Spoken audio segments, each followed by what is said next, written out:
नमस्कार, प्रणाम, सुप्रभात, बहुत स्वागत आप सभी दर्शकों का गंगा सवेरा में।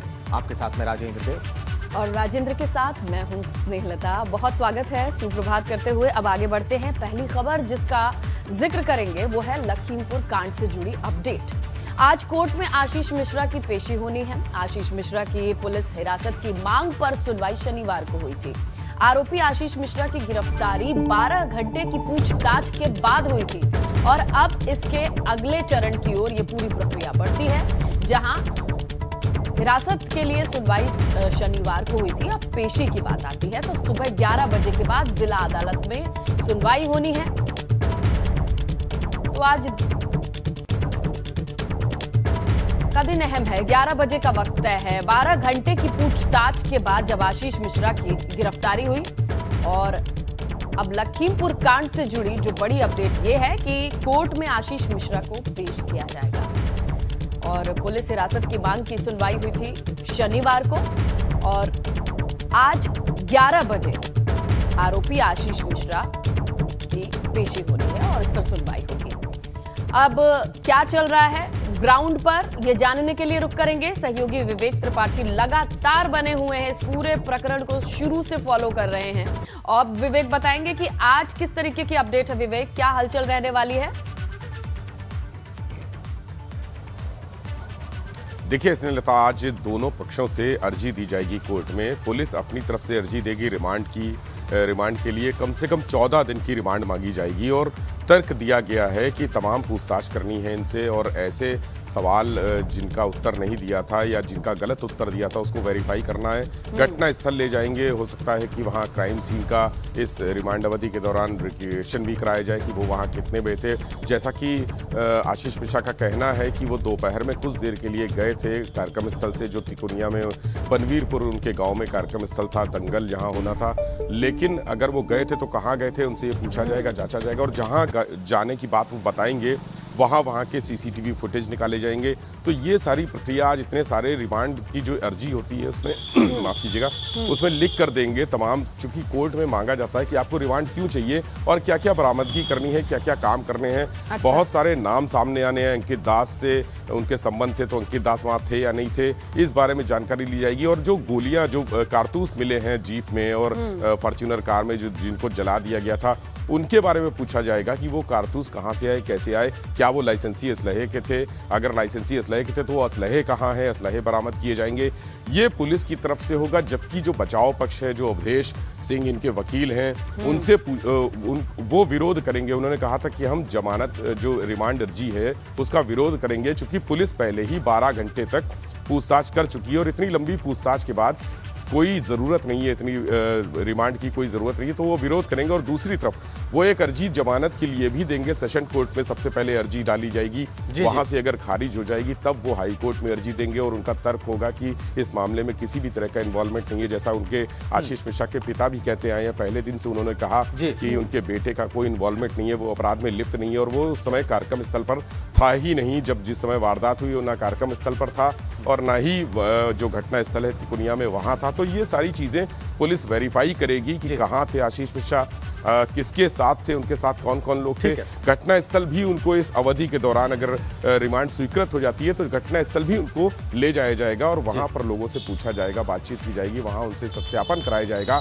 दिखाया जाएगा कि क्या यही लोग हैं। तमाम गवाही होनी है लोगों की, तमाम पक्ष सामने आने हैं। तो ये 14 दिन की अवधि। जी विवेक, आप कह रहे हैं कि आशीष मिश्रा के पक्ष का प्रयास होगा कि पुलिस को रिमांड न मिले और पुलिस का प्रयास होगा आज कोर्ट में कि ये रिमांड मिले ताकि पूछताछ की जा सके आशीष मिश्रा से और जो बातें आप कह रहे हैं उनको वेरीफाई कराया जा सके। अगर मौके पर ले जाने की आवश्यकता पड़े तो वो भी किया जाए। बहुत बहुत धन्यवाद आपका विवेक इन तमाम जानकारियों के लिए। आगे बढ़ते हैं। लखीमपुर कांड के बारे में आपको बताएं कि आज देश भर में कांग्रेस उपवास करेगी। केंद्रीय मंत्री अजय मिश्रा की बर्खास्तगी की मांग पर यह प्रदर्शन होगा। सुबह 10 से दोपहर 1 बजे तक मौन रखेंगे कांग्रेस के नेता।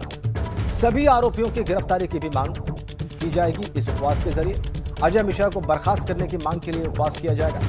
लखीमपुर हिंसा के विरोध में महाराष्ट्र सरकार का बंद का भी ऐलान और आज लखीमपुर हिंसा के विरोध में महाराष्ट्र बंद का ऐलान किया गया है। अजय मिश्रा की बर्खास्तगी की मांग को लेकर आज कांग्रेस का मौन व्रत का कार्यक्रम पूरे देश में पूरे देश में। लखनऊ और देहरादून में कांग्रेस नेता राजभवनों या केंद्र सरकार के दफ्तरों के समक्ष मौन व्रत रखकर अपना विरोध जाहिर करेंगे। तो कांग्रेस अभी भी फ्रंट रनर है पोजीशन पार्टीज में। हल्ला बोल यहां पर कांग्रेस का एक बार फिर से मौन व्रत के जरिए आज पूरे देश में, और महाराष्ट्र बंद का भी ऐलान कर दिया गया है उधर लखीमपुर कांड को लेकर।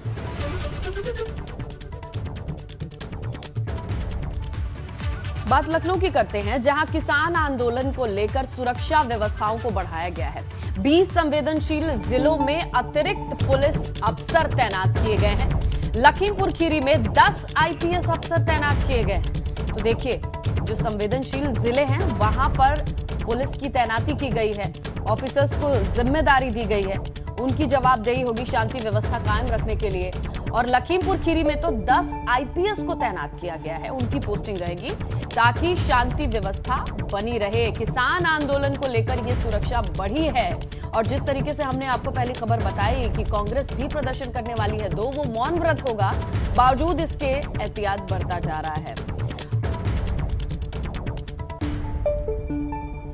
और एक और बड़ी अपडेट आपको दे दें, उत्तर प्रदेश में पुलिसकर्मियों की छुट्टियां रद्द कर दी गई हैं। सभी पुलिसकर्मियों की छुट्टियां रद्द कर दी गई हैं। 18 अक्टूबर तक, यानी लगभग एक हफ्ते आज से छुट्टी रद्द करने का फैसला ले लिया गया है। त्योहारों को देखते हुए छुट्टियां रद्द करने का फैसला लिया गया है। एडीजी लॉ एंड ऑर्डर ने इस बाबत आदेश जारी कर दिया। उत्तर प्रदेश में सभी पुलिसकर्मियों की छुट्टियां 18 अक्टूबर तक त्योहारों के मद्देनजर रद्द कर दी गई।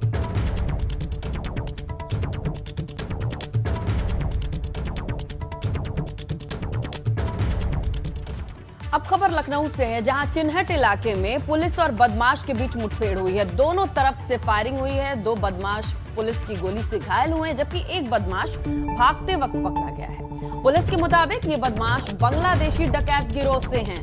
इस गिरोह के बदमाशों ने 8 अक्टूबर को गोमती नगर में डकैती की कोशिश की थी।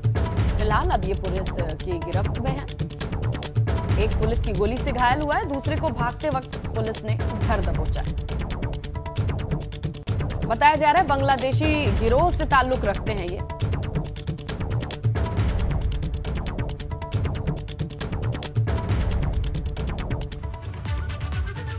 तो अब पूर्वांचल में क्या चल रहा है जान लेते हैं फटाफट अंदाज में। चलिए शुरू करते हैं। वाराणसी में प्रियंका ने किसान न्याय यात्रा में सरकार पर जमकर हमला बोला। किसानों, महंगाई समेत तमाम मुद्दों को लेकर भाजपा पर तीखे प्रहार किए।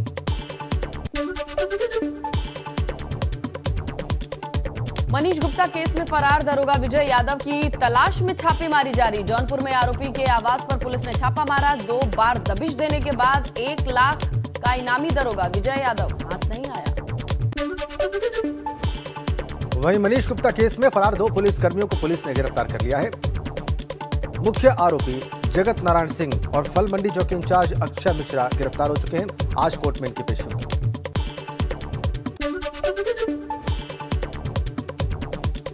देवरिया के रुद्रपुर में निषाद पार्टी के अध्यक्ष संजय निषाद ने शिरोमणि सिंह की मूर्ति का अनावरण किया।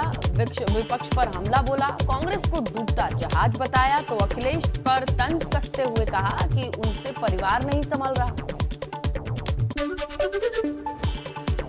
आजमगढ़ पहुंचे भाजपा के प्रदेश उपाध्यक्ष ए के शर्मा ने व्यापारियों के कार्यक्रम में शिरकत की।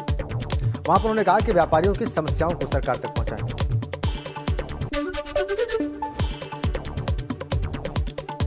आत्मनिर्भर भारत के तहत गाजीपुर में खादी और ग्रामोद्योग आयोग की तरफ से ट्रेनिंग दी गई। 180 लाभार्थियों को 10 दिन के प्रशिक्षण के बाद उन्हें टूल किट दी गई।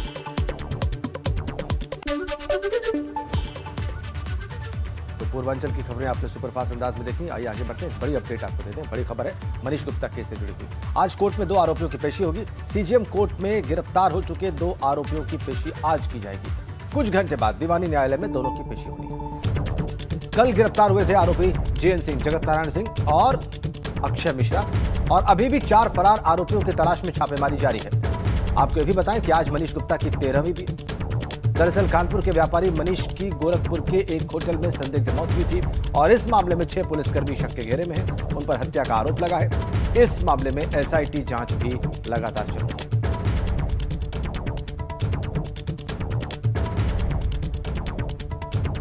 तो मनीष गुप्ता केस में आज जो 2 गिरफ्तार आरोपी हैं, जिन्हें कल गिरफ्तार किया गया, लगातार प्रयास के बाद लगातार वो फरार चल रहे थे। कल उन्हें गिरफ्तार किया गया, आज उन्हें सीजीएम कोर्ट में पेश किया जाएगा। जेएन सिंह और अक्षय मिश्रा 2 आरोपी कल गिरफ्तार किए गए। अभी भी 4 फरार आरोपियों की तलाश में छापेमारी जारी है। अभी भी 4 आरोपी फरार, कुल 6 पुलिसकर्मी इस मामले में आरोपी हैं, 2 ही गिरफ्तार हुए हैं, 4 आरोपी अभी भी फरार। चलिए आपको सीधा गोरखपुर ले चलते हैं और जानते हैं कि कब इनकी पेशी होगी। नीरज श्रीवास्तव इस वक्त हमारे संवाददाता गोरखपुर से हमारे साथ सीधा कनेक्ट है। नीरज, आज सीजीएम कोर्ट में कब इन दोनों की पेशी होगी, और ये भी जरूर बताइए कि बाकी की जो 4 फरार आरोपी हैं उनकी तलाश के लिए पुलिस क्या कर रही है? देखिए राजेंद्र, आपको बता दें कि जो गिरफ्तारी हुई कल 5 बजे, दोनों आरोपी जो जेएन सिंह है, जो कभी थाना प्रभारी रहे 15 दिन पहले, उनकी गिरफ्तारी हुई और उसी रामगढ़ताल थाना क्षेत्र के देवरिया बाईपास तिराहे पर, और अक्षय मिश्रा जो उप निरीक्षक रहे। और सबसे बड़ी बात यह है कि गिरफ्तारी के बाद उनको रामगढ़ताल थाना ले आया गया और बांसगांव पुलिस को ये श्रेय जाता है। बांसगांव पुलिस ने गिरफ्तार किया, बाकायदे इसके बाद प्रेस नोट भी जारी किया गोरखपुर के एसएसपी ने, और बहुत ही नाटकीय, राजेंद्र कहा जाए तो बहुत ही नाटकीय तरीके से, फिल्मी अंदाज में कहें, इनको थाने पर ले आने के बाद 6 घंटे तक पूछताछ चली। और सबसे बड़ी बात यह है कि मीडिया की नज़रों से बचाने की कोशिश भी की गई, और 11 बजे रात में लगभग 6 घंटे पूछताछ के बाद एसआईटी को तो हैंडओवर कर ही दिया गया था। एसआईटी कानपुर को गिरफ्तारी के बाद हैंडओवर कर दिया गया। उसके बाद पूछताछ चलती है, 6 घंटे तक पूछताछ चलती है, और उसके बाद 11 बजे रात में इनको 11:20 पर इनको सिविल कोर्ट ले आया जाता है। अपर मुख्य न्यायिक मजिस्ट्रेट के यहाँ पेश भी कर दिया जाता है, और जो पुलिस कस्टडी रिमांड थी उसके लिए अर्जी दी गई, लेकिन 14 दिन की न्यायिक हिरासत। राजेंद्र, ये बड़ा अपडेट है कि 1:10 पर रात में ये घटनाक्रम होता है, और 1:10 पर 14 दिन की न्यायिक हिरासत पर दोनों आरोपियों को जेल भेज दिया गया राजेंद्र। और इसके बाद आज जो है, आज फिर से जो पुलिस है वो पुलिस कस्टडी रिमांड के लिए यहाँ पर कोर्ट में अर्जी दे सकती है, एप्लीकेशन दे सकती है। ये बड़ी खबर दे रहे हैं आप नीरज कि कल रात को ही पेश किया गया इन दोनों आरोपियों को। आप बता रहे हैं रात के 1:10 पर आप बता रहे हैं कि इन्हें दोनों को कोर्ट में पेश किया गया और 14 दिनों की न्यायिक हिरासत में भेज दिया गया। अपने दर्शकों को बड़ी अपडेट दे दें। नीरज, इस बारे में फिर से बताएं, रात को कितने बजे पेश किया गया और कोर्ट ने क्या कहा जुडिशियल कस्टडी में भेजते वक्त? देखिए राजेंद्र, हम लोग लगातार बने हुए थे इस खबर पर, और उसके बाद 11:20 पर पूरे नाटकीय और फिल्मी अंदाज में, अगर तस्वीरें अगर दर्शक हमारे देख पा रहे हो तो पूरे फिल्मी अंदाज में इनको कोर्ट में ले जाया गया थाने से, और लगभग जो 1.5 किलोमीटर की दूरी है थाने से सिविल कोर्ट की, वहां पर ले आया गया और अपर मुख्य न्यायिक मजिस्ट्रेट अमित कुमार की कोर्ट में इनको पेश किया जाता है। और लगभग 1:10 पर ये बाकायदे दूसरे रास्ते से, जहां मीडिया रहती है, मीडिया की नज़रों से बचाकर दूसरे रास्ते से इनको जेल ले जाया जाता है और जेल में दाखिल कर दिया जाता है। राजेंद्र जी, आप कह रहे रात को 1:10 पर अपर जो न्यायिक मजिस्ट्रेट थे उनके वहां से जेल ले जाया जाता है मीडिया की नजरों से बचा के। और नीरज, आप बड़ी अपडेट दे रहे हैं कि इन दोनों को 14 दिन की जुडिशियल कस्टडी में भेज दिया गया है कोर्ट के द्वारा, और आज फिर से सीजीएम कोर्ट में पेश किया जाएगा ताकि पुलिस इनकी कस्टडी रिमांड मांगे। ये आपने जो बताया है नीरज, ये बहुत महत्वपूर्ण है कि बहुत नाटकीय अंदाज में मीडिया की नजरों से छुपाकर ये सब कुछ किया गया। नीरज, और आपने क्या खास देखा, जरूर बताएं।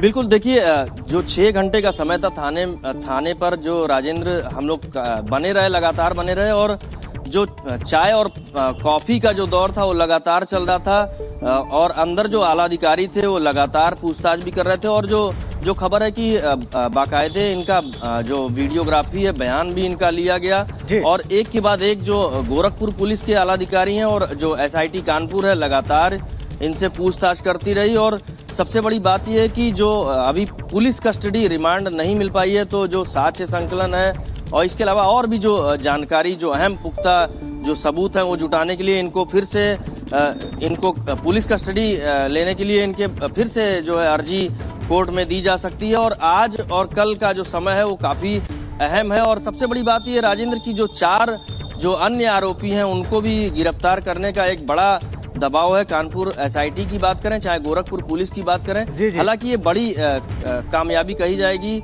जो गोरखपुर पुलिस है, ठीक 14वें दिन घटना जो 27 सितंबर को होती है, जो मनीष गुप्ता के साथ जो जिस बिल्कुल तरह ठीक से बात है। मौत होती है संदिग्ध परिस्थितियों ठीक में, बात पुलिस है, पर ठीक बात पिटाई है। का आरोप लगता है और नीरज, जो एक बार आईपीसी की दर्शकों को धारा है बताएं। 302 के तहत एक नीरज, दो बातें दर्शकों को बताएं, अभी दो बातें अपडेट करें कि आज सीजीएम कोर्ट में कितने बजे इन दोनों को प्रस्तुत किया जाएगा, ठीक है, और एक ये भी बताएं कि इनकी गिरफ्तारी पॉसिबल कैसे हुई, क्या प्रयास किए गए इसके लिए पुलिस के द्वारा, क्योंकि आप बता रहे हैं 14वें दिन जाकर ये गिरफ्तार हुए हैं और अभी भी 4 आरोपी फरार हैं। नीरज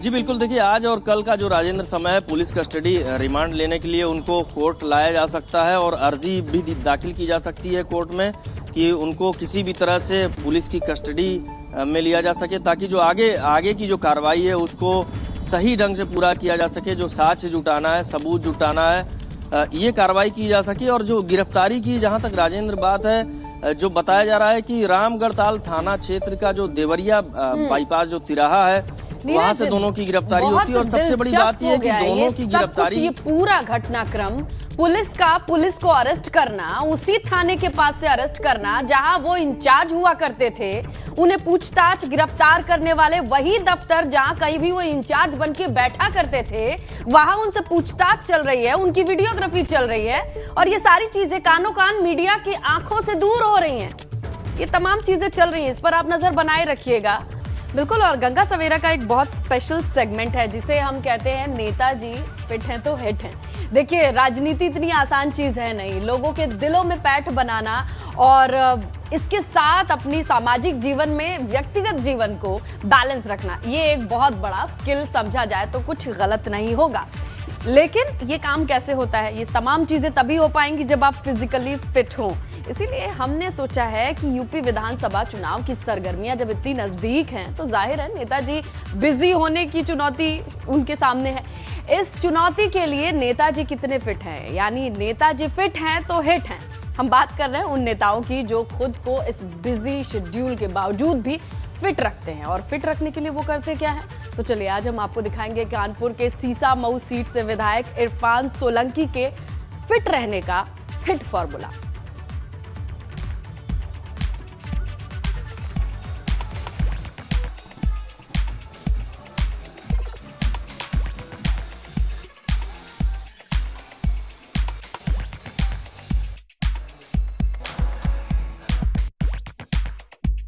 देखिए, चुनाव तो अपनी जगह है, वैसे भी हर आदमी को फिट रहना चाहिए जो सोशल वर्क में है और जो दिन भर अपना काम करता है। जैसे कि मैं सुबह 10 बजे जिम आ जाता हूँ, 10 से 11 कोशिश करता हूँ 10 से 11 रहूँ, या कभी कभी पहले भी चला जाता हूँ। जिम में रहता हूँ, उसके बाद फिर मेरा घर पे एक चौपाल लगती है, यानी जो कार्यकर्ता या अन्य सामाजिक लोग आते हैं उनसे मुलाकात होती है, फिर बात करते हैं।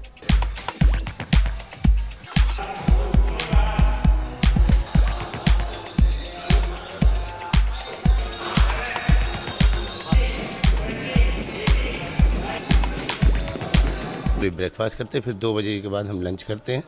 लंच और ब्रेकफास्ट इस हिसाब से करते हैं कि हैवी है और दिन भर मुझे एनर्जी भी दे, ताकि रात में एक हल्का खाना खा लिया, जैसे खिचड़ी हो गई या आपकी एक रोटी दाल हो गई। और दिन भर क्योंकि क्षेत्र में रहना होता है, आप भी जानते हो कानपुर शहर है, बहुत ज़्यादा व्यस्त शहर है, जाम भी लगा होता है, लोगों से मिलना भी होता है, अपनी समस्याएँ बताते हैं, आप अपनी सुनते हैं। तो इसके लिए एनर्जी के लिए दिन भर हम ऐसे न्यूट्रिएंट्स लेते हैं जिससे मुझे एनर्जी मिलती रहे।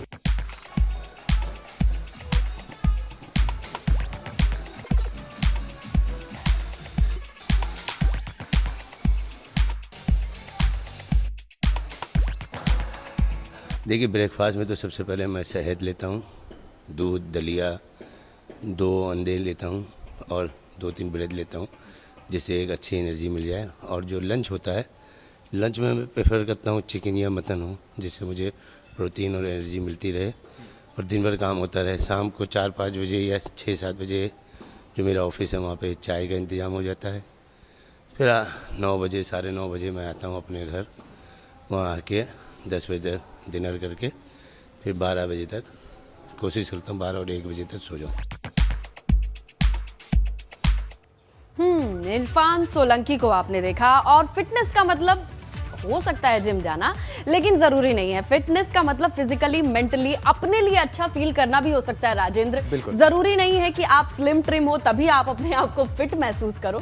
ये एक डेडिकेशन है, आप अपने लिए क्या करना चाहते हैं। बिल्कुल ठीक कहा आपने, बिल्कुल ठीक कहा आपने। और ये बात अभी विधायक महोदय कह भी रहे थे